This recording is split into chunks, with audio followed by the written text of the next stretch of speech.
L'aloe vera est considérée depuis des millénaires comme une plante médicinale mythique.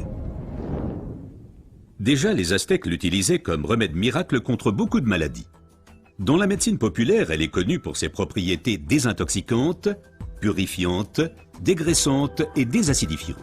Aujourd'hui, on sait également qu'elle exerce une influence positive à la fois sur le taux de sucre et le taux de graisse dans le sang, par exemple le cholestérol. Mais il faut préciser qu'il existe différentes sortes d'aloe vera. La véritable aloe vera, l'aloe barbadensis, est un lys du désert et est cultivée dans les régions sèches, notamment en Amérique centrale et en Amérique du Sud.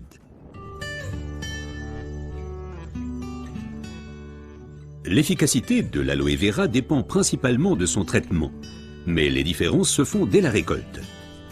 Pour éviter d'abîmer la plante, les feuilles doivent être coupées à la main. Comme la pellicule supérieure de la feuille contient de l'aloïne toxique qui protège la plante contre les animaux et a un effet laxatif pour l'être humain, il faut bien séparer l'enveloppe du gel intérieur. Le gel est du reste l'élément le plus précieux de l'aloe vera. Il contient à lui seul plus de 150 composants importants et bénéfiques pour la santé tels que vitamines, enzymes, polysaccharides et oligoéléments.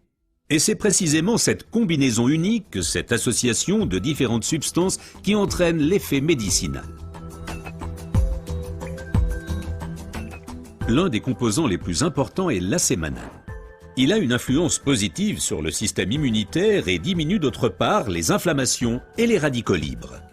Le résultat, une amélioration de l'apport en oxygène. Observons ce phénomène de plus près. Le sang assimile l'oxygène dans le poumon et le transporte à travers les vaisseaux sanguins vers les cellules. Les gros vaisseaux se divisent et deviennent de plus en plus petits pour devenir enfin des vaisseaux capillaires. Les capillaires sont les plus petits vaisseaux sanguins. C'est là qu'a lieu le transfert de l'oxygène du vaisseau sanguin vers les cellules.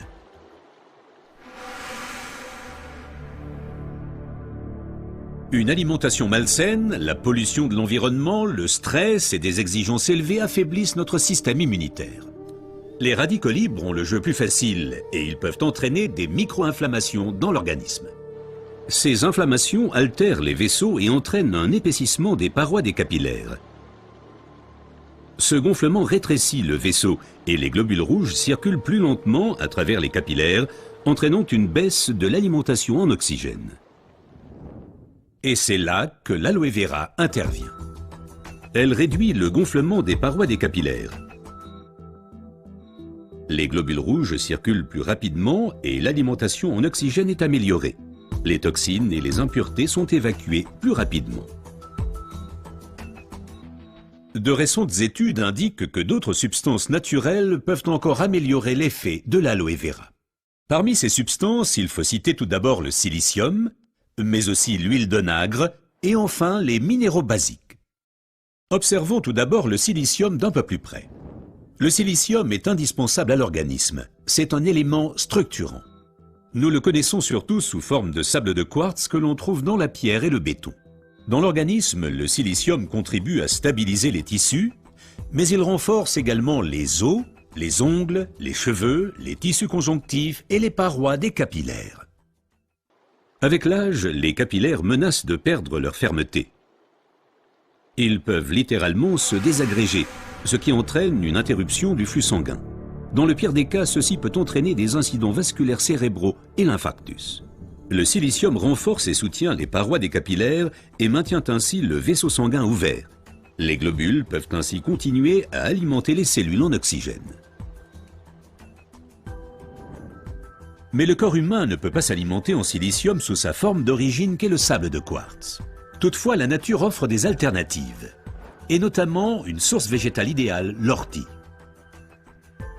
Car elle est riche en silicium naturel, mieux assimilable par l'être humain.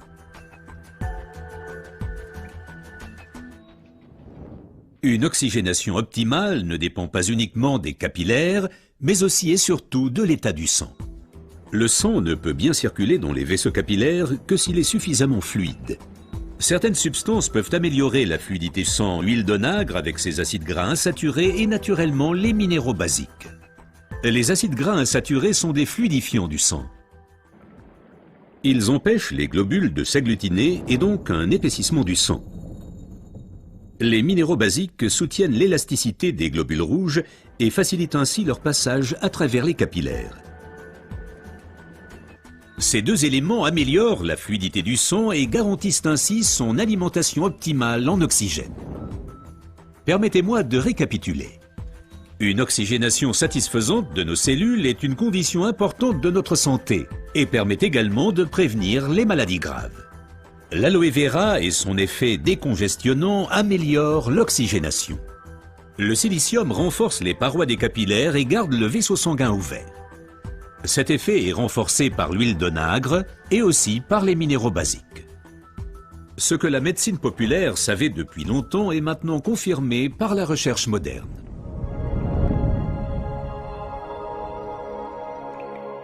L'aloe vera améliore l'apport en oxygène et donc votre santé.